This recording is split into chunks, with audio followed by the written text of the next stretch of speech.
Hello, I'm Brian K. Smith, the Human Potential Specialist. Many of you know me as a published author, an award-winning workshop developer, and a powerful and engaging public speaker. But what you may not know is that for the past 12 years, I've served as a youth basketball coach during the summers. And today, I'm here to ask and answer the question, may I help you? Today's May I Help You moment deals with the concept of forfeiture. Recently, while coaching basketball, I experienced something that I had never experienced before. And no, I was not thrown out of a game. I forfeited one. So I decided I would take a few notes and share them with this May I Help You moment. Here we go. Let's examine forfeit. Dictionary.com defines forfeit as a fine or penalty for wrongdoing, a breach of the rules in a club or a game. They go on to define it as definition 2, to lose or give up something as a necessary consequence of something else. In my case, the wrongdoing that I did was I simply went to the wrong gym. Now before you get upset, let me explain it to you. My game was scheduled for 8 a.m. on a Sunday morning. I arrived at the gym at 7:15 a.m. Sunday morning. I was prepared, I had a game strategy, I was confident that my team would come away with a victory and that we would move on to the championship round. Since I had arrived early, I waited around, our team waited around, I spoke with the officials, I spoke with the people in charge of the gym, I spoke with our parents, I spoke with my team. I was ready. We warmed up. We were ready. Everything that we were supposed to do, we had done. And finally the announcement came that the other team was not showing up, that our opponents were not going to be there, and that we were victorious. We congratulated ourselves. I talked with our parents. I told the team how excited I was to be moving on to the championship round. And we even practiced anyway, just to be prepared for our game later that afternoon. It was about a full hour later when I got the phone call that let me know the other team had not forfeited. My team had forfeited. We were done for the day and for the tournament. We were put out. Now some of you are saying, Bryant, how does this help me? I don't coach a basketball team.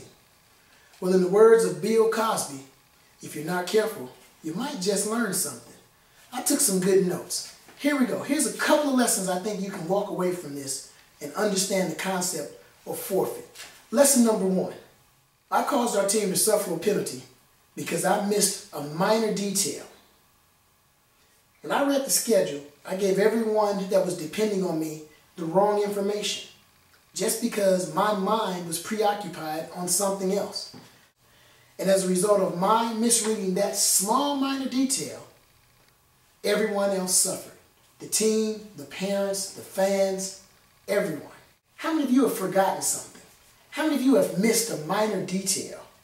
And as a result, made a mistake and now you're suffering. How many of you have rushed through some homework? How many of you have rushed through a relationship? How many of you have rushed into a sexual experience and didn't take the time to get protection? And then you ended up with maybe a child, maybe a disease. But it was because of the minor infraction of not being able to take the time to use proper protection. How many of you have made a mistake at work that ultimately cost your company maybe $1 million? It could be something as simple as on a report, you put a decimal point in the wrong place. It happens. It's a minor mistake, but it has major consequences. How many of you have gone to bed angry at someone, thinking, oh, well, I'll get up the next day and I'll apologize. I'm not going to say goodnight to him or her because they made me mad and I'm right to be mad. Only to awake the next morning and find out that the person that you had the disagreement with wasn't as fortunate. They didn't wake up. There was no next day for you to make an apology. There was no next day for you to tell them, I love you. Minor mistake on your part. Major consequences. Second lesson, If you're in the wrong place, it doesn't matter how early you arrive. Check this out. I arrived at that gym 45 minutes prior to our scheduled game. I was well rested. I had a game plan I was going to follow. I knew what I wanted to do. I thought for sure I could take our team to victory. But I was in the wrong place. I was in the wrong gym. I was not where I was supposed to be. Now the funny thing is, you're sitting here watching me in this video, and many of you are not where you're supposed to be. You're in the wrong place. You're in the wrong job. You're in the wrong relationship. You're in the wrong financial state. You're in the wrong place just like I was in the wrong gym. And many of you don't even know it. Many of you do know it, and you're too afraid to do anything about it. Doesn't matter how prepared you are. Doesn't matter how early you get there. When you're in the wrong place, you're in the wrong place. And as a consequence, you're going to forfeit something that you were supposed to have. You're giving up something greater that you're entitled.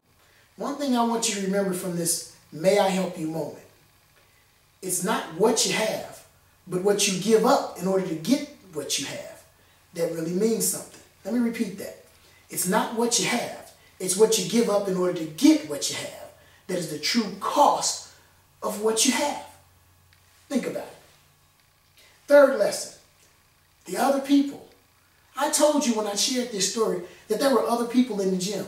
I talked to a group of people who were in charge of the gym. I talked to the referees who came to referee the game. I talked to the parents who brought my kids. I talked to my assistant coach. I talked to some fans in the stands. I talked to my team. All of us were in the wrong gym. Well, my team was in the wrong gym. Those other people were in the right place. And I was sitting there thinking, once I found out, why didn't someone tell me I was in the wrong gym? You know why they didn't tell me?